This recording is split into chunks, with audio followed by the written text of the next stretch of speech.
દર વર્ષે 19 જૂનના રોજ સમગ્ર દેશમાં રાષ્ટ્રીય વાંચન દિવસની ઉજવણી કરવામાં આવે છે। કેરળના મહાન ચિંતક પીએન પાનીકરની પુણ્યતિથિને સ્મરણમાં રાખી ભારત સરકાર દ્વારા વર્ષ 2017થી આ દિવસની ઉજવણી કરવામાં આવે છે। ત્યારે રાજકોટ જિલ્લાના ઉપલેટા ખાતે સિદ્ધનાથ ટ્રસ્ટના માધ્યમથી સેઠ ટીજે કન્યા વિદ્યાલયમાં પ્રથમ વખત સમૂહ વાંચન કાર્યક્રમ યોજાયો।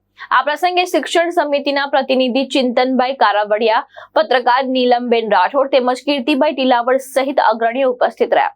ત્યારે આ કાર્યક્રમ દરમિયાન સિદ્ધનાથ ટ્રસ્ટના જયેશભાઈ ત્રિવેદીએ શું જણાવ્યું તે સાંભળીએ।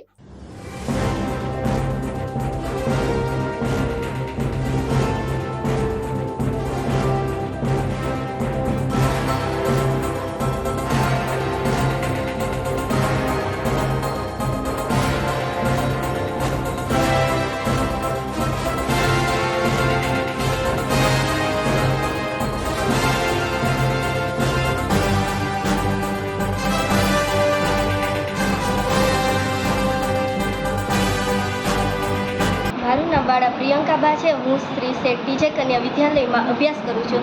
આજે આવેલા મહેમાન શ્રી સિદ્ધાર્થ ચેરિટેબલ ટ્રસ્ટમાંથી આવેલા હતા। તેને આજે અમને વિશ્વ પુસ્તક દિવસ, વિશ્વ વાંચન દિવસ વિશે માહિતી આપી। નમસ્કાર, જયેશ ત્રિવેદી, પ્રમુખ સિદ્ધનાથ ચેરિટેબલ ટ્રસ્ટ ઉપલેટા, ઉપપ્રમુખ રાજકોટ જિલ્લા ભાજપ। આજે 19 જૂન એટલે ભારતભરમાં વાંચન દિવસ તરીકે ઉજવાય છે।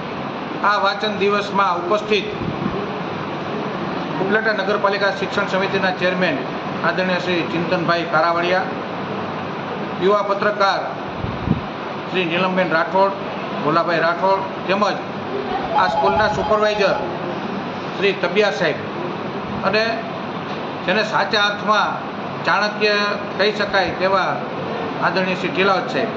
આજે વિશ્વ પુસ્તક દિવસ છે, વિશ્વ વાંચન દિવસ છે।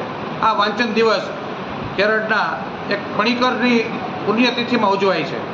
વાંચન દિવસ ઉજવવાનું મુખ્ય કારણ કે વિદ્યાર્થીઓમાં આત્મજ્ઞાન વધે, આત્મબળ વધે। આજના ડિજિટલ યુગમાં વિદ્યાર્થીઓ જો વાંચવા તરફ પ્રેરણા છે તો વિદ્યાર્થીઓની યાદશક્તિ વધશે, મનોબળ વધશે અને વિદ્યાર્થીઓને વાંચવાની ટેવ પડે અને વાંચવાના હિસાબે તેની કલ્પના શક્તિ વધે અને વિદ્યાર્થીઓને પોતે આગળ કેમ વધવું અને કલ્પના કરી અને વિદ્યાર્થીઓ પોતે આગળ વધી શકે એ જ વસ્તુ ભારત માતા કી જય।